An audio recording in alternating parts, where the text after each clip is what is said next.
এই শিল্প প্রতিষ্ঠানগুলোতে ব্যাপক গ্যাস সংকট দেখা দিয়েছে।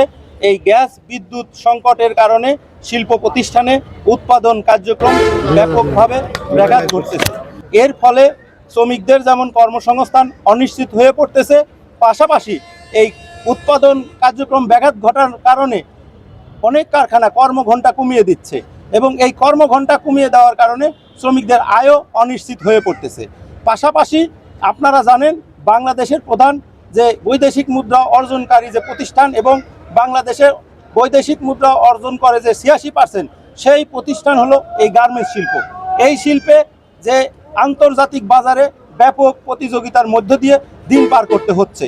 আপনারা জানেন গত বছরে যে সমীকরণ ছিল সেখানে ছিল আমাদের বাংলাদেশ দ্বিতীয় স্থানে রপ্তানিকারক হিসাবে, কিন্তু আমাদের এই বর্তমান বছরে আমরা যেটা দেখতেছি এবছরের সমীকরণে এটা তৃতীয় নাম্বারে চলে এসেছে।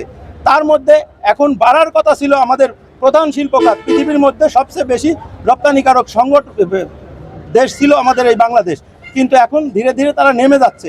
তারপরে এখন যে গ্যাস বিদ্যুৎ সংকট দেখা দিচ্ছে, এই সংকটের ফলে বহির্বিশ্বে যে এই পোশাক শিল্পের যে প্রতিযোগিতা, এই প্রতিযোগিতায় ভিয়েতনাম, নেপাল, ইন্ডিয়া এদের কাছে আমাদের দেখা যাচ্ছে যে হেরে যাওয়ার সম্ভাবনা বেশি হচ্ছে। তাদের আমরা প্রধান ছিলাম, কিন্তু এখন আমরা দিন দিন কমে যাচ্ছে। তো কাজেই এই প্রতিযোগিতাটা ব্যাপকভাবে ক্ষতিগ্রস্ত হওয়ার সম্ভাবনা রয়েছে। তাই আমরা সরকারের কাছে এবং সরকারের যে বিদ্যুৎ এবং সংশ্লিষ্ট যারা রয়েছে এদের কাছে আমাদের অনুরোধ, শ্রমজীবীদের পক্ষ থেকে, যে নিরবিচ্ছিন্ন গ্যাস বিদ্যুৎ সরবরাহ নিশ্চিত করতে হবে।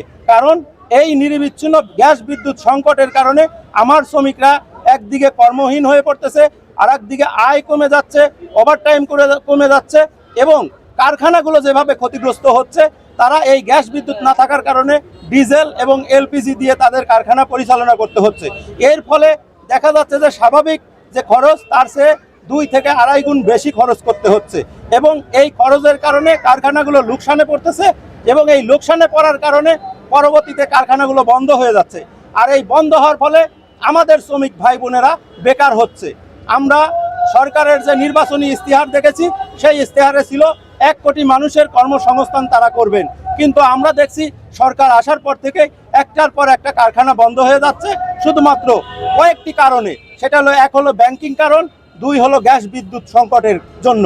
তো আমরা চাই এই সংকটগুলো অতি দ্রুত কাটাইতে হবে এবং এই বাংলাদেশের যে বৈদেশিক মুদ্রা অর্জনকারী যে প্রতিষ্ঠানগুলো তাদেরকে বাঁচিয়ে রাখার জন্য সরকারের প্রয়োজনীয় পদক্ষেপ গ্রহণ করতে হবে।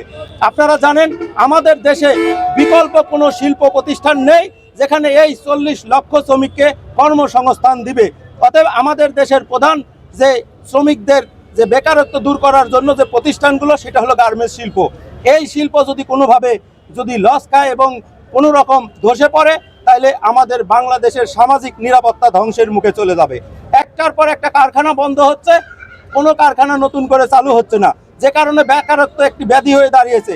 এই ব্যাপক বেকারত্বের কারণে অপরাধমূলক কর্মকাণ্ডগুলো বেড়ে যাচ্ছে। তাই আমরা মনে করি এই বেকারত্ব বন্ধ করার জন্য প্রথম কাজই হবে এই শিল্প প্রতিষ্ঠানগুলো সচল করা এবং যে শিল্প কারখানাগুলো সংকটময় অবস্থায় চলছে তাদেরকে অবশ্যই সহযোগিতা করা।